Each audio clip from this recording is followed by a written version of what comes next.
म्हणजे मी stock market असेल, economy असेल, ह्याविषयी थोडा अभ्यास करून लोकांना गाईड करतो आणि त्यामुळं मला बऱ्यापैकी रेव्हेन्यू मिळतो, म्हणजे पैसे मिळतात है ना, पर्सेंटेज. आणि दुसरा व्यवसाय आहे माझा तर तो आहे की इंजिनिअरिंग कन्सल्टंट. तर जगभरामध्ये पैसे सांगत नाही तुम्हाला, पण काम देत त्याला. मी जर 1 तास बोललो तर मला खूप पैसे मिळतात. मग त्यासाठी मला लोक काय अप्रोच करतात हे सांगण्याचं कारण काय तुम्हाला, की मी पण वेल्डिंग केलं, राईट. वेल्डिंग केल्यानंतर 11वी 12वी केलं, नंतर इंजिनिअरिंग केलं, नंतर मास्टर्स केलं आणि अमेरिकेत जाऊन MBA केलं. हे सगळं करत असताना ऑफकोर्स मी जॉब करायचो, फॅमिली असायची बरोबर. आणि तुम्ही विचार करा की तुम्हाला समजा शाळेत स्कूल ITI मध्ये येण्यासाठी तुम्ही समजा 10 तास घालत असला किंवा 8 तास घालत असला, घरानंतर अभ्यास असते, राईट. आणि मला तर मी समजा माझा जॉब होता, माझं शिक्षण होतं, मुलं बाळं बायको सगळं बघून परत मी MBA केलं. तर मला सांगायचं यासाठीच की हार्डवर्क शिवाय पर्याय नाही. खूप हार्डवर्क करा.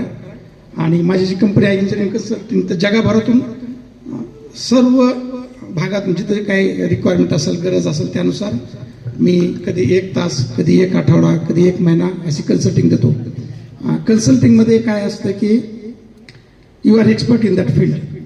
तर मी सध्याची माझी कन्सल्टिंग म्हणजे बॅटरी इलेक्ट्रिक व्हेकल, तुम्ही ऐकलं असेल नाव.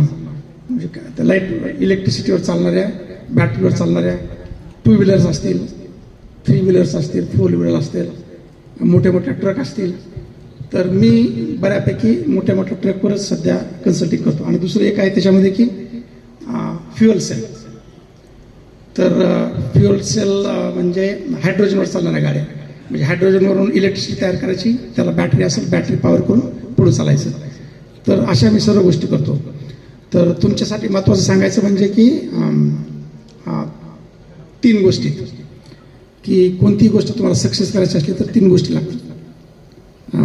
मी फक्त काम करतो, इंजिनिअरिंगचं एक्झाम्पल देतो. मी गेल्या वेळेस बोललो असलो तर काही विद्यार्थी नवीन असतील, कारण समजा कुणी वेल्डिंगला असेल तर वेल्डिंग 1 वर्षाचा कोर्स आहे, बरेच कोर्स असतील 1 वर्षाचे, तर काही विद्यार्थी नवीन असतील. तर त्या 3 गोष्टी म्हणजे की काय म्हणता येईल की मी त्याला म्हणतो 3M. किंवा मला दुसरीकडे कन्सल्टिंग करायचं असले तर मी काय करतो, एक साचा बनवतो की मला काय बोलायचं आहे आज. 3M आहे, 3P आहे. 3M म्हणजे की 3 गोष्टी कोणत्या येतात, की मॅन पॉवर म्हणजे तुमचं हार्डवर्क आलं त्याच्यात.